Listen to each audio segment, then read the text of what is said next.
Today in Review This Thing, we're going to review 6 different thermal scopes. This is Adrienne with Review This Thing, and first I'm going to get these boxes out of the way so you can actually see the scopes. Hopefully much better. As much as Robbie and I like hunting, a few years ago we were trying to figure out a way that we could hunt between seasons. Well, in several states, hunting for feral hogs, coyotes, and other predators is a great way to extend the season. And a lot of times you can do that with night vision or thermal optics. Side note, not all states allow it, so make sure you check your state's regulations before you try. There are a lot of options out there today for thermal optics, but these are the ones we could get our hands on, primarily borrowing them from the manufacturers, but as always, that never impacts our ability to tell you our real opinion. In this video, we are going to show you 6 different optics ranging in price as well as features.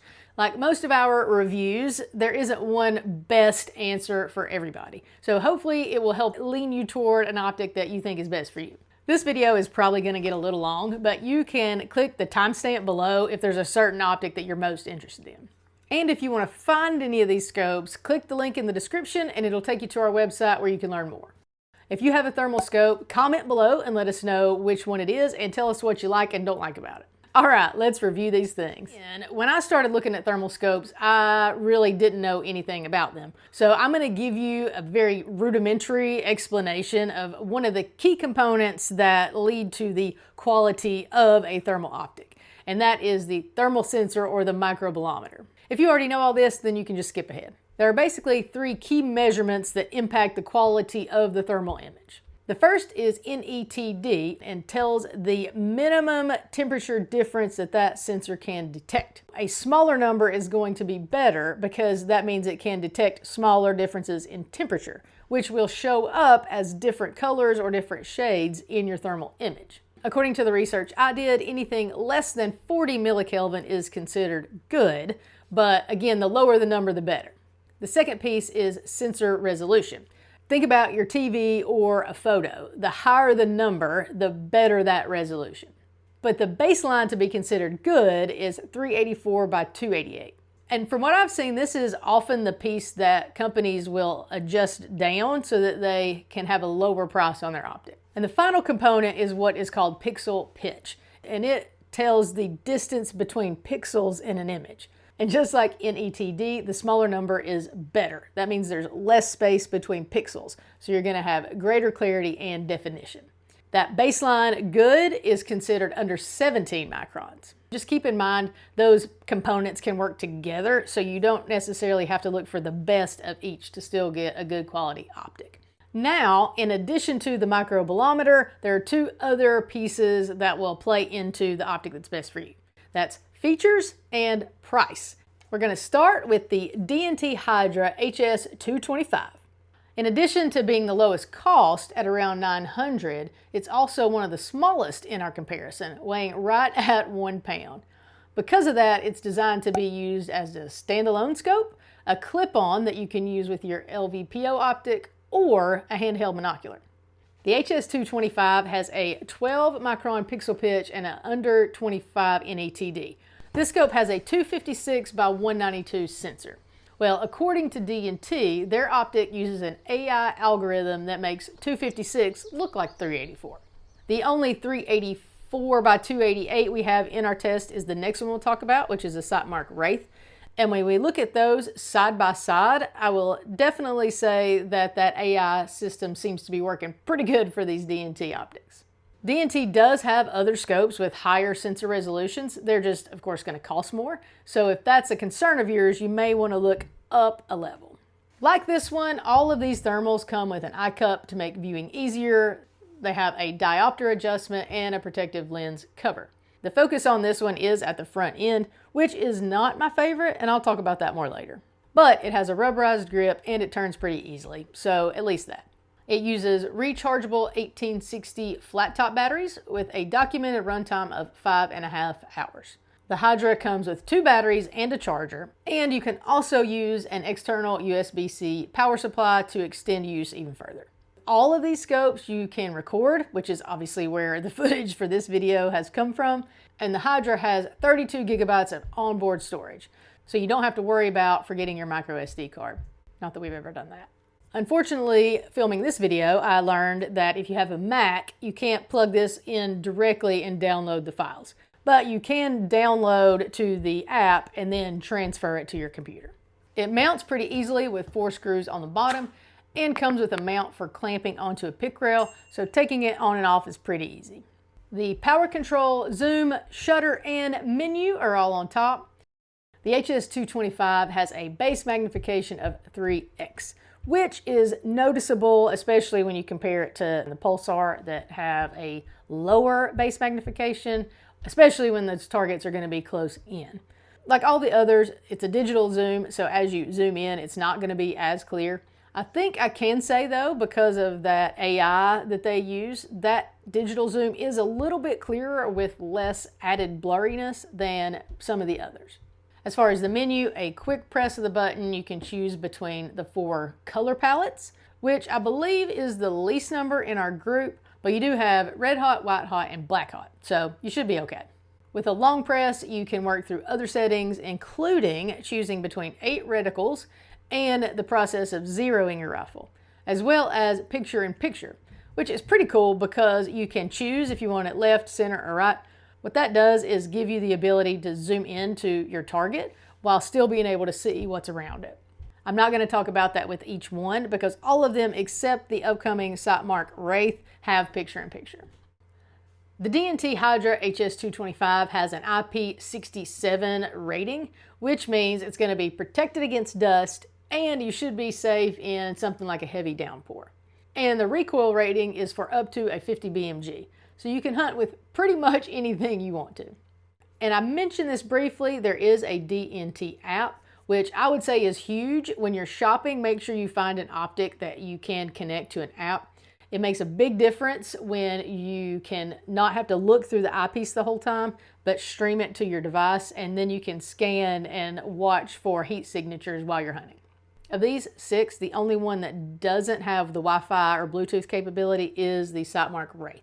The downside to the DNT app as compared to others is that it's only for streaming, so you can't change settings or control recording and things like that. Now we're going to move up the price scale to the Sightmark Wraith Mini Thermal, which as you can see is also pretty compact, but slightly heavier than the Hydra at 19 ounces. But with this easy on, easy off pick rail attachment, you could also use this as a monocular viewer. The Wraith Mini Thermal has a 17 micron pixel pitch with a less than 40 millikelvin NETD. Both of those are lower than the Hydra, but the sensor resolution is slightly higher at that 384 by 288. Now, I will say that most of the footage with all of these scopes was at the exact same time, so I was trying to balance and focus 6 different optics, but apparently I forgot to hit record when this one was up close, so some of the footage of this is at a different testing time, but I still wanted you to be able to see those closer in ranges. The Wraith uses 2 CR123A batteries for an advertised 3.5 to 4 hours of use, and you can also use an external power source with this one. One of my favorite things about this optic is the knob on the end that makes focusing this scope much easier than most of the others. The controls are going to be on top. A long press left switches between the 5 color palettes. A right press takes a photo or records. Forward and back are the zoom, and the middle button you hold down for your power, and it also serves as the main menu, where you can switch between the user settings, including selecting one of 10 reticle options. The Wraith Mini Thermal also records with sound. However, there is no onboard memory, so you do have to have your micro SD card.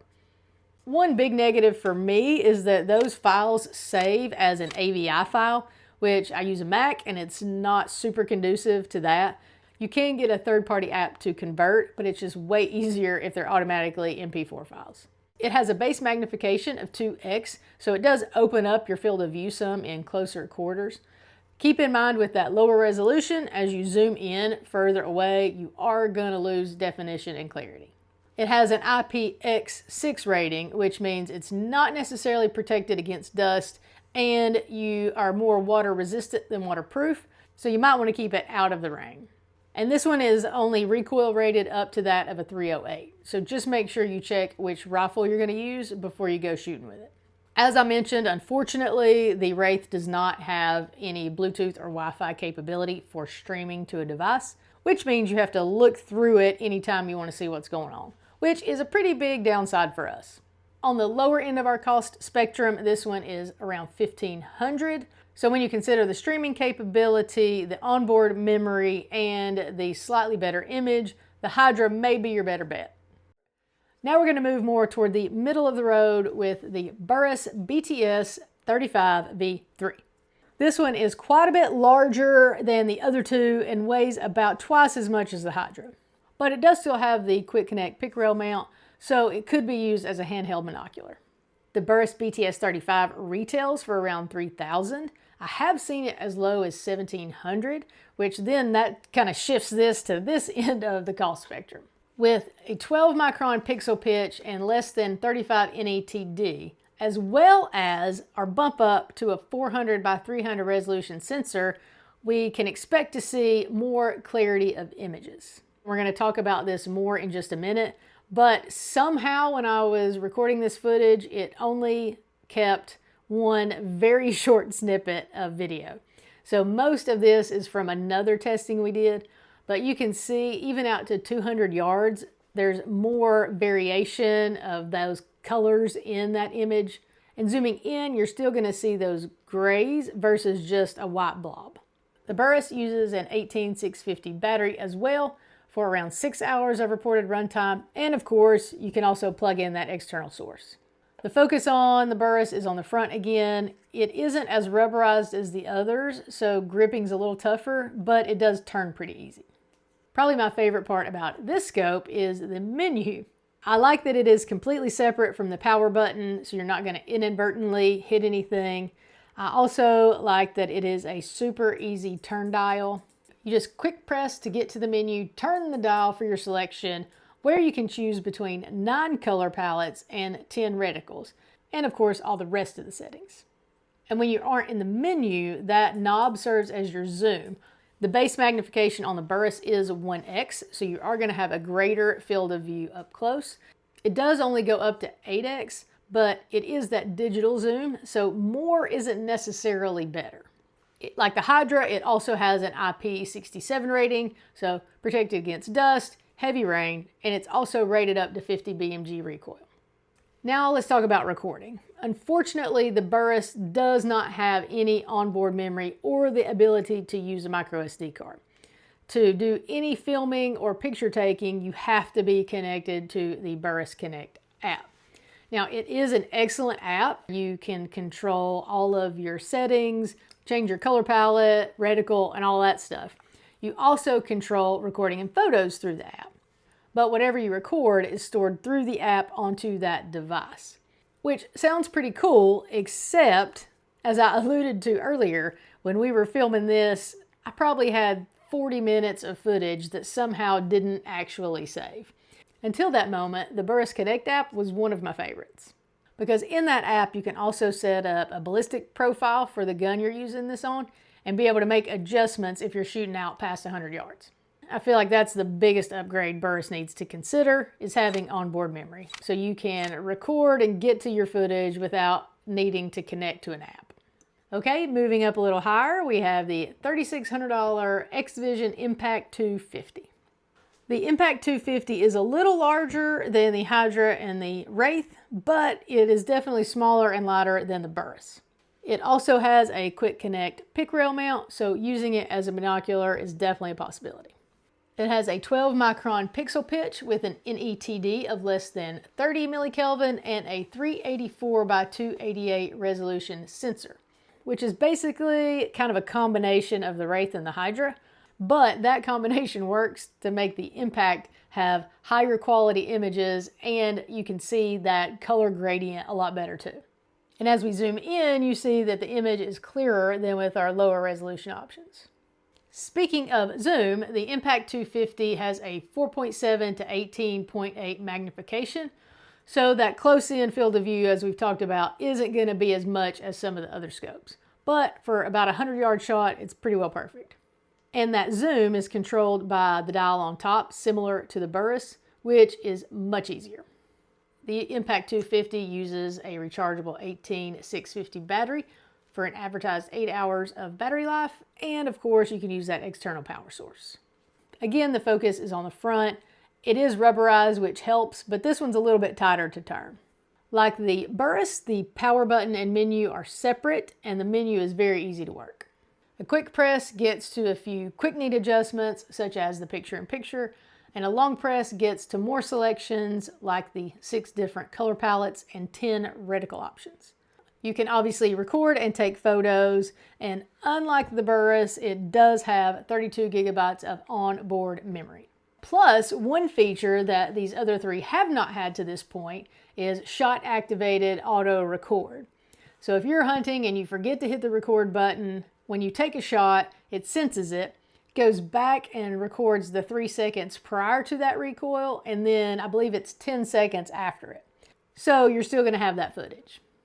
But unfortunately, yet again, I could not get it to direct connect to my Mac. So I had to download it to the app and then airdrop it. The Target IR app for iOS is definitely a solid app. You can live stream for scanning, looking for heat signatures, and you can also control pretty much all of the settings through this app as well. The Impact 250 also has that IP67 rating and is rated for up to 50 BMG. You may be thinking the Impact 250 sounds a lot like the Burris, so why the difference in price? That's always a great question. I do think that onboard memory is pretty huge, that auto shot detection recording is a big step up, and then you can also connect a laser rangefinder, and it will Bluetooth to the device to help you adjust your ballistics as well. That rangefinder, however, is about another $700. Now we move away from our quick connect scopes to the higher end of these optics. This is the Athlon Cronus ATS Pro 50L640. This scope is definitely one of the larger and heavier ones at over a foot long and more than 2.5 pounds. And you are going to need rings to mount this scope, but it comes with those, so that's nice. With this optic, we bump up to an MSRP of around $5,600, but a retail of around $4,500. Which is not that much more than the X-Vision, but it has some pretty sweet upgrades that, in my opinion, make it worth it. With this optic is where we start to really be able to tell the difference in the clarity of our thermal image. The Cronus ATS Pro 50L640 has a 12 micron pixel pitch with a less than 25 millikelvin NETD and a 640 by 480 image sensor, which is by far the most advanced in our comparison to this point. Base magnification is just shy of 3x, and it will go all the way up to almost 24x with a very easy turn knob on the side. And because of that upgraded thermal sensor, there still is a fair bit of clarity even when zoomed out to that 24x. This scope is the first in our group that has an internal rechargeable battery, plus an additional rechargeable battery for an estimated 10 hours of use. Plus, of course, that plug-in source is also an option. Again, unfortunately, the focus is on the end and it's fairly tight, but it is a fairly large sized knob, so that does help. But if they could switch that focus to a side turn dial, which we'll see in a minute, I think that'd be a pretty cool upgrade. Up top, you have your power button and your shutter button for filming and taking photos. And then the menu control is the knob in the center. When not in menu, turning that dial changes quickly between the 7 color palettes. The menu is very similar to that of the X-Vision. A quick press gives you some of those things you usually need pretty commonly. And then that long press is going to get to the more detailed options like your 10 reticles. Recording is really easy with a long hold of the shutter. This scope also has an onboard memory of a whopping 128 gigabytes, so you shouldn't run out of room anytime soon. Plus, like the X-Vision, the Athlon does have shot-activated recording, so you're recovered if you forget to record ahead of time. The Wi-Fi also lets you connect to the Athlon app. One weird thing I'll mention here is that even though the connection is through Wi-Fi, Bluetooth has to be on for it to connect.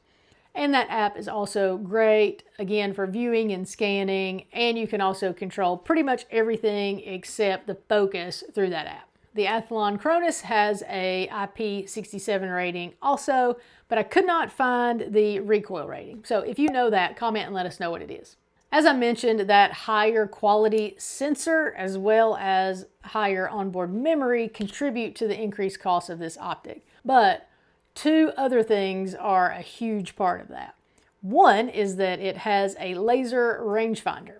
So whenever you're out scanning a field and you see a heat signature, you can range it, and even in the dark, it'll tell you how far away it is.